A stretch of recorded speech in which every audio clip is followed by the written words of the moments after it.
Sunderland FC are back in the Premier League, and today we're going to give ourselves 10 millions plus an additional 100 million for getting back into the Premier League, winning the playoffs, 100 million in the transfer budget to try and build a squad worthy enough from surviving relegation, from surviving the inevitable loop that is going to happen between Sunderland, Leeds United, and obviously bloody Burnley. Sunderland are back in the Premier League. I have put them back in the Premier League alongside Leeds and Burnley. It's still technically the first season, so obviously things are going to stay the same as far as signings for loan players. Those cannot change. But with 10 minutes on the clock, we're going to see if we can get Sunderland and a strong enough squad to go ahead and stay promoted and stay in the Premier League for one more season. So we have these more new rivalries. Well, not new rivalries, but we have these rivalries reignited with Newcastle United, for example. That is finally back in the Premier League. That is going to be great to see as a neutral next season for sure, 1,000,000%. Probably one of the better games we'll probably have. Obviously, I expect Newcastle to absolutely walk the park, but rivalries, that all goes out the window. With 10 minutes on the clock, are going to start in 3, 2, 1, and the timer has started. We have 10 minutes to spend 100 and whatever million we have, 104 million. 104 million to spend 10 million, and this is the squad and how it looks.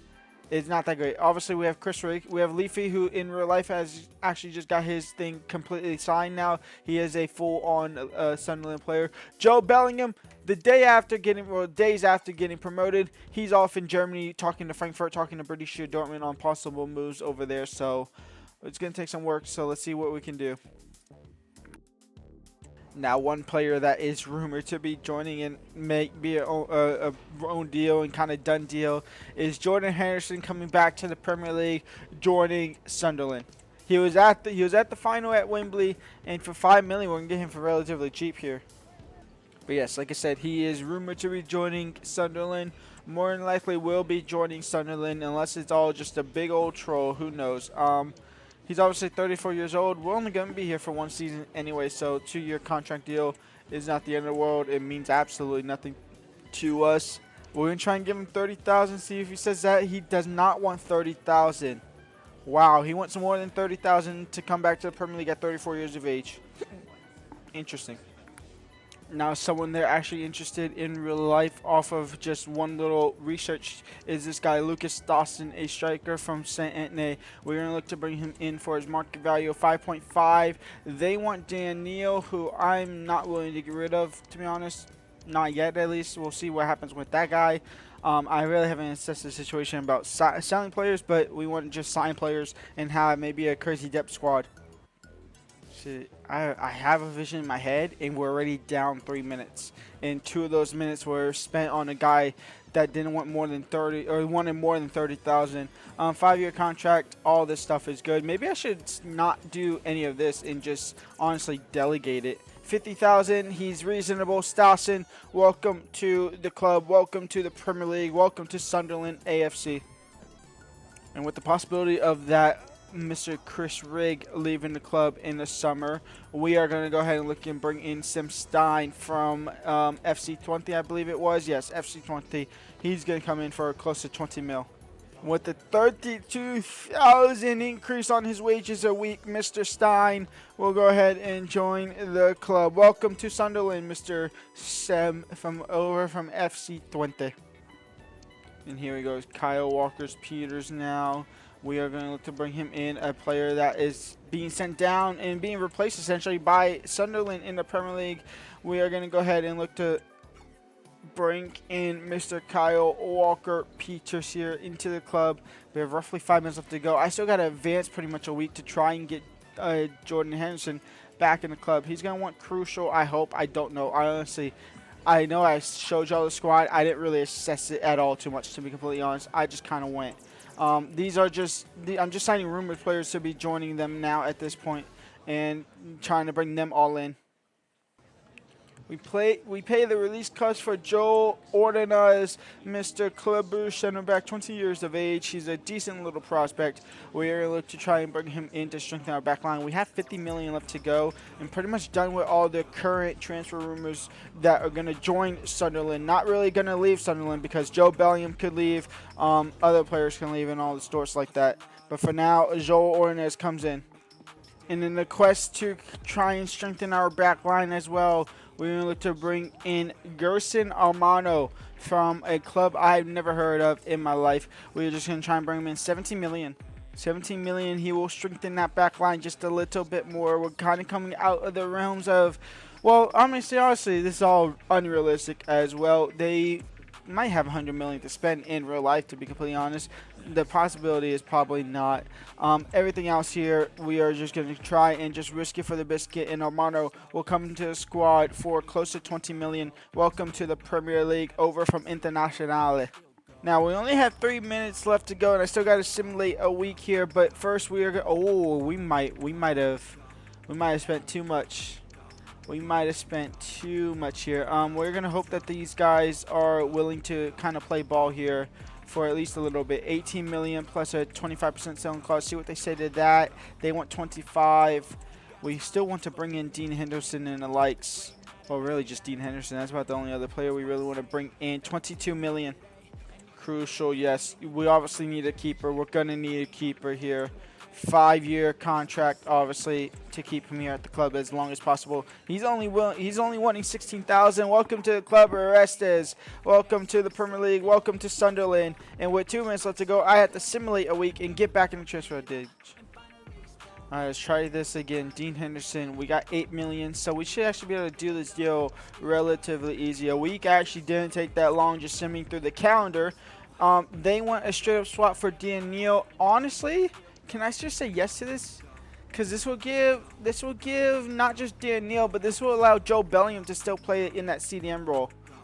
So we can just say yes to this. Dean Henderson for Neil. Now that is unrealistic. Obviously, that will probably never happen. It will probably, if anything, it will probably be Neil and not Dean Henderson, Jordan Henderson in the squad. 2-year contract deal. Yes, sure. Means we actually get to save some pennies here in this deal, and we're less than a minute left to go. Wait, so I offered him 40,000, and he's willing to pay 50,000, but he stormed out. What?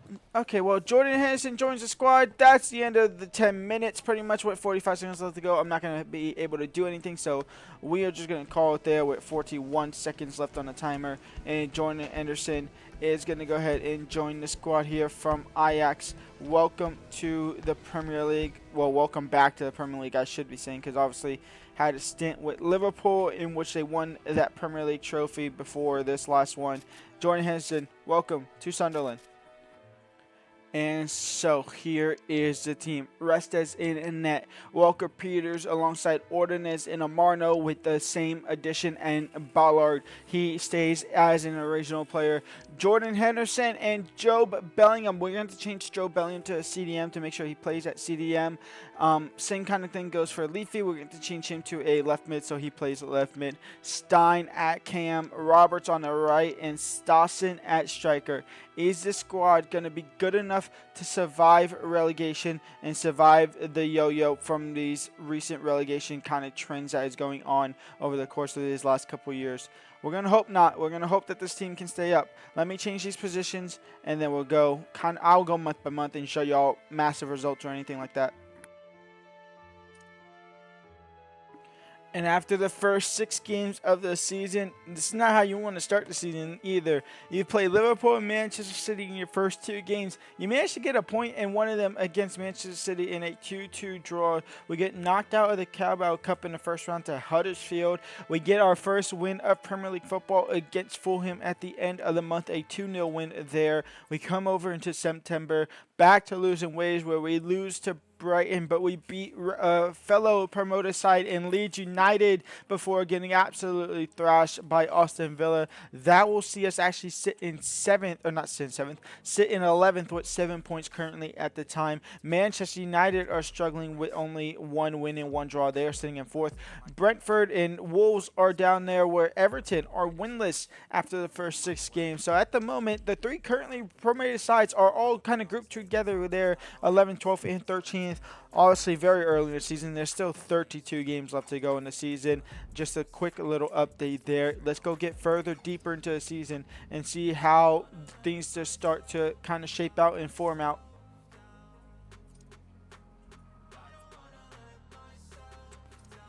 And halfway officially through the season here, we'll pick up where we left off, where we had a draw against West Ham following back-to-back losses against teams that were down in the dumps at the start of this little update, where Everton and Brentford, we lose 2-1 and 3-2 there. We move over into December, where we lose against fellow promoter side Burnley 1-0. We pick up a point against Europa League winners. That disgusts me to say that, but we pick up a win against Sunderland. We lose to Manchester United. We lose to Nottingham Forest over in December. We draw against Crystal Palace. We get our first win in months against Bournemouth. We lose to Wolves. We beat our rivals in Newcastle United 2-1. We draw to Arsenal 3-3, and then we lose to Chelsea 1-0. That sees us sitting in January now, and where we are probably more than likely sitting 20th in the league. We're actually sitting 19th in the league. Nottingham Forest is sitting at the bottom of the table. We are 1 point off of relegation, so it's not completely over yet, but it is not looking good. It is looking like the 10 minutes and 100 million. They're going to need to look in other departments to try and rebuild and keep alive this season.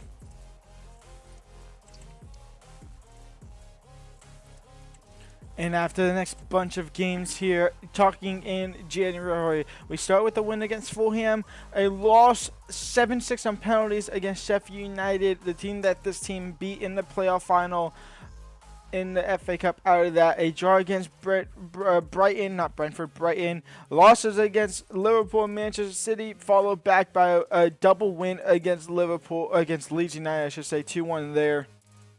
We lose to Aston Villa. We draw and get 2 points off of Tottenham this season. We lose to Manchester United. We lose to Crystal Palace. We beat Nottingham Forest. And now in April, with just 9 games left to go, we are currently sitting 17th. We are sitting at that bubble of relegation. It is going to be tough before it gets bad. Leeds United are looking to fall down and get straight back relegated. Burnley are doing the spectacular. Burnley are managing to stay alive here. They currently sit in 12th there.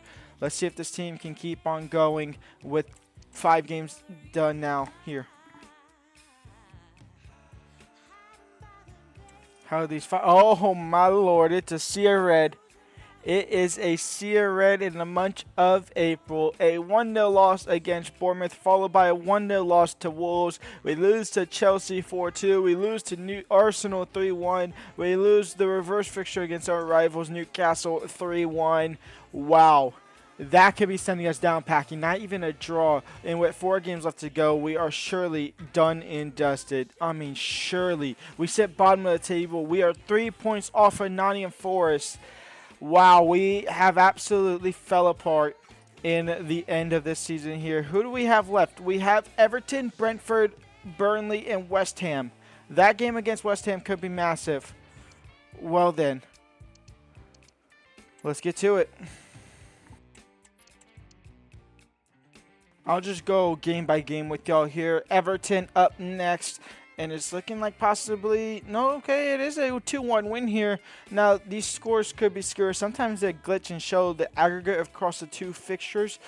We pick up a 3-1 win against Brentford. That is humongous. Burnley, maybe a draw here against Burnley would be ideal situation. But we are oh my God, we actually drew 1-1 against Burnley. Are we going to stay alive? Oh, can I stop this day before it goes? No, I can't. I tried to stop it before it. Maybe I did. I did stop it before. With the final game day left to go, we have managed to recover. We are sitting 1 point out of the relegation zone here. Leeds United, Fulham, and Nottingham Forest are looking to constantly go down. Leeds United are playing Arsenal on the final game day, who are sitting in third, fighting for really nothing. I guess second spot, but they can't win the Prem. They can't get knocked out of the Champions League here. So their season pretty much done and dusted with the final game left to go. Fulham, can Fulham get us? Yes, Fulham can get us. Oh my God, Fulham are playing the champions. Well, they're playing second place, I should say. They're playing second place Manchester City on the final game day. So 2 tough games there. We have the easiest of those against West Ham. Nottingham Forest cannot outdo us unless they get a pressure maxi point. Obviously, that's not a thing, by the way. But even if they were, let's just say they were on 32 points or 33 points, they're playing Chelsea, who are currently sitting in 7th. That is drawable at least. We are playing West Ham United here. I don't expect to win, but I don't expect to get relegated here against West Ham. I'm going to close my eyes and just pretend I don't see it until it goes over. And, oh, okay, never mind. I opened my eyes because it took too long. Why did it take so long? And I think we just won 3-1. Oh, my Lord, what a month. What a turnaround of a month here. From a sea of red to not even a single loss for the first time all in any month. There has not been a month where we haven't lost a single game except for now in the final where it mattered. Wow, we are safe.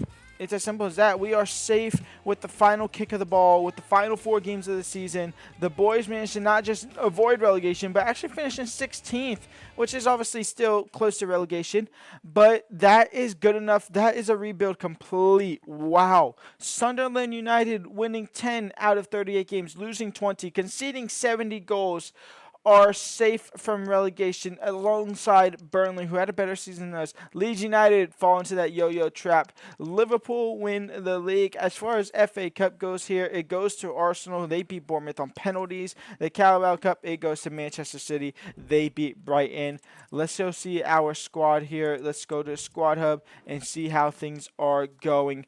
Isidore, who played 13 games for some reason, had 11 goals. Stassen, who is high overall, only played 10 games, had 4 goals. Stein had 11 goals. Leafy had 5 and 10 assists. That is good enough for me. Marno had 3 goals, playing 34 games. Roberts had 3 goals. Chris Rigg got injured slightly. He had 2 goals before possibly getting injured there as well. This team managed to stay up. This team managed to survive a relegation. Jordan Henderson, who went from 79, is now 74. So his age kind of carried this team, kind of kept them alive, kept them afloat. That's going to be the end of this video. Obviously, I will do a proper Sunderland rebuild within the next couple of weeks to months as they just got promoted. But for now, that's me today. Leave a like, subscribe, and peace out.